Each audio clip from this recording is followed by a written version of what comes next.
बालिकेवरील लैंगिक अत्याचाराच्या गुन्ह्याचा महात्मा गांधी चौक पोलीस ठाणे मिरजकडून जलद गतीने 48 तासात तपास पूर्ण. अवघ्या 6 दिवसात माननीय न्यायालयात दोषारोपपत्र.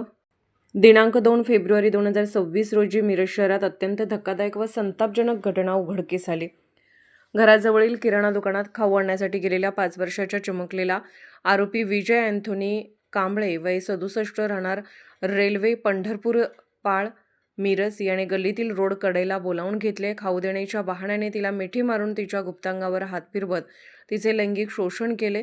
या घटनेची माहिती दिनांक 4 फेब्रुवारी 2026 रोजी महात्मा गांधी चौक पोलीस ठाणे मिरज येथे मिळताच प्रभारी सहाय्यक पोलीस निरीक्षक संदीप शिंदे यांनी तात्काळ दखल घेतली. पोलीस ठाणे गुन्हा रजिस्टर नंबर 46/2026 अन्वये भारतीय न्याय संहिता कलम 75(1), 75(2) तसेच POCSO कायदा कलम 8(9)M(10) अंतर्गत गुन्हा दाखल करण्यात आला.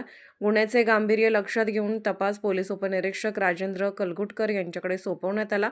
त्यांनी आपल्या पथकासह तातडीने शोधमोहीम राबवत आरोपी विजय अँथोनी कांबळे याला शिताफीने अटक केली. त्यास न्यायालयात हजर केले असता माननीय न्यायालयाने त्याला न्यायालयीन कोठडीत रवाना केले.